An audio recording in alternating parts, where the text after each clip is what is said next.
சமீபத்தில் பெய்த பெருமழைக்கு பிறகு பல இடங்களில் ஆபிரிக்க பெரும் நத்தைகள் படையெடுக்க ஆரம்பித்துள்ளன.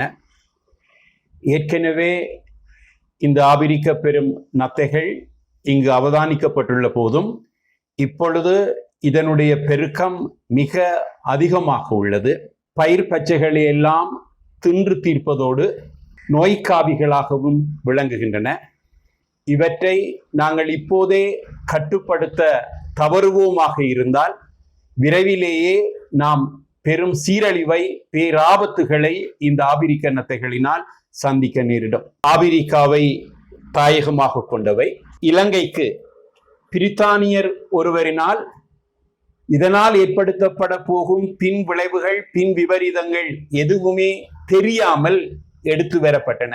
இந்த ஆபிரிக்க நத்தைகளில் ஒரு நத்தையிலேயே ஆண் பெண் இனப்பெருக்க அமைப்புகள் அல்லது இனப்பெருக்க உறுப்புகள் இரண்டும் இருக்கின்றன. இதனால் இரண்டு நத்தைகள் இணையும் போது, சோடி சேரும் போது இரண்டில் இருந்துமே முட்டைகள் உருவாகின்றன. 5-6 வருடங்கள் வரையில் வாழக்கூடிய இந்த நத்தைகள் தன் ஆயுளில் 1000க்கும் அதிகமான முட்டைகளை உருவாக்குகின்றன. இது இலங்கைக்கு ஒரு அந்நிய இனம். இலங்கைக்குள் கொண்டு வரப்பட்ட ஒரு இனம் என்கின்றபடியால் இதனை உணவாக்குவதற்கு, இதனை இரையாக்குவதற்கு இலங்கையின் இயற்கை சூழலில் இறைகவிகள் இல்லை. அவை பெருகாதவாறு அவற்றின் சமநிலையை பேணக்கூடிய வகையில் செண்பகம் போன்ற பறவைகள் அவற்றை இரையாக்குகின்றன. ஆனால் இந்த ஆபிரிக்க நத்தையை இரையாக்குவதற்கு இறைகவிகள் எதுவும் இல்லாததால் பல்கி பெருகி இன்று ஓர் ஆக்கிரமிப்பு இனமாக இது மாறிவிட்டது.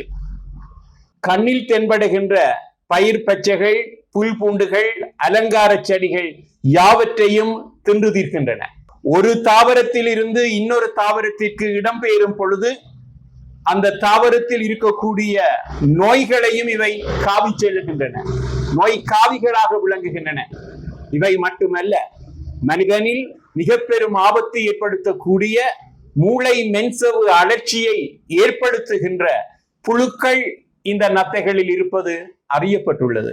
அந்நிய ஆபத்து மிக்க அந்நிய ஊடுருவல் இனம் என்று சொல்லி இலங்கை அரசாங்கம் பட்டியலிட்டுள்ளது. இவற்றை அழிப்பதற்கு சுகமான வழி, இவற்றை நாங்கள் கைகளில் படாதவாறு கையுறைகளுக்காகவும் காத்திருக்க தேவையில்லாமல் சாதாரண ஒரு இலை அல்லது கடுதாசி தாளினால் நாங்கள் அதனை கவனமாக எடுத்து ஏற்கனவே பாத்திரம் ஒன்றில் இருக்கக்கூடிய உப்பு நீர் கரைசலில் நாங்கள் இதனை அமிழ்த்துவோமாக இருந்தால் சில நொடிகளில் இவை இறந்து விடுகின்றன.